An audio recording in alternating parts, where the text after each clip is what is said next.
Brought to you by TechnoSpark 20 series smartphones. Bharatiya Janata party ने 7 सीटों पर अपने उम्मीदवार उतारे हैं और इन उम्मीदवारों में जो चर्चा है वो गाजीपुर से उतारे गए उम्मीदवार पारसनाथ राय की है।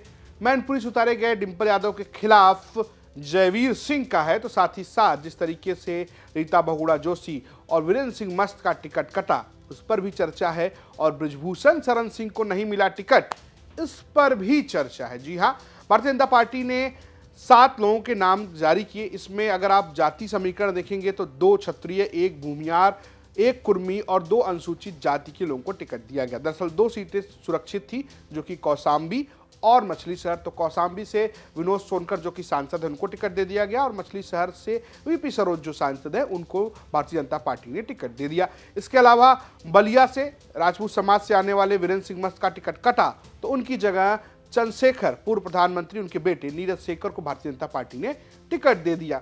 वहीं डिंपल यादव के खिलाफ जयवीर सिंह को चुनावी मैदान में उतारा गया। वहीं गाजीपुर की भी बड़ी चर्चा थी जहां बहुत नाम आ रहे थे कि ब्रजेश सिंह को या उनके परिवार से किसी को लाया जा सकता है या किसी बड़े भूमियार चेहरे को उतारा जा सकता है। मनोज सिन्हा के बेटे का नाम भी चर्चा में चल रहा था, लेकिन यहां से बीजेपी ने पारसनाथ राय को चुनावी मैदान में उतारा जो मनोज सिन्हा के करीबी बताए जाते हैं। अफजाल अंसारी के खिलाफ मनोज सिन्हा 2019 का चुनाव हार गए थे और एक बार फिर अफजाल अंसारी चुनौती दे रहे हैं कि पारसनाथ को इस बार चुनावी मैदान में हरा देंगे। तो एक तरफ पारसनाथ राय इस चुनावी मैदान में उतर गए हैं। हालांकि चर्चा यह है कि बलिया से नीरज शेखर के आने के बाद समाजवादी पार्टी इस भूमियार बाहुल्य सीट पर किसी भूमियार को टिकट दे सकती है। कई चर्चाएं उभर कर सामने आई। इसी तरीके से ब्राह्मण चेहरे रीता बहुगुणा जोशी का टिकट काटा गया तो नीरज त्रिपाठी को टिकट दिया गया जो कि केसरीनाथ त्रिपाठी के बेटे हैं। तो नीरज त्रिपाठी को टिकट देकर बीजेपी ने यहां पर ब्राह्मण चेहरे के बदले ब्राह्मण चेहरा देने की कोशिश की है। लेकिन इस पूरी लिस्ट में जिस बात की चर्चा है वो ये कि बृजभूषण शरण सिंह को टिकट नहीं दिया गया। उनकी सीट पर अभी भी होल्ड है। माना जा रहा है कि जब पश्चिमी यूपी के चुनाव हो जाएंगे तब शायद इस नाम की घोषणा हो, अगर बृजभूषण शरण सिंह को टिकट दिया जाएगा।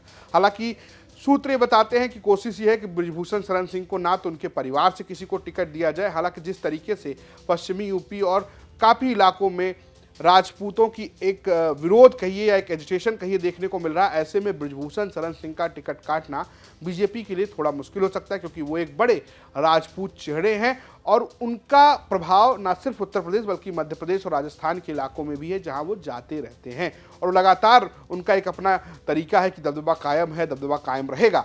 तो ये जो नारा देने वाले बृजभूषण शरण सिंह हैं उनको टिकट नहीं दिया गया।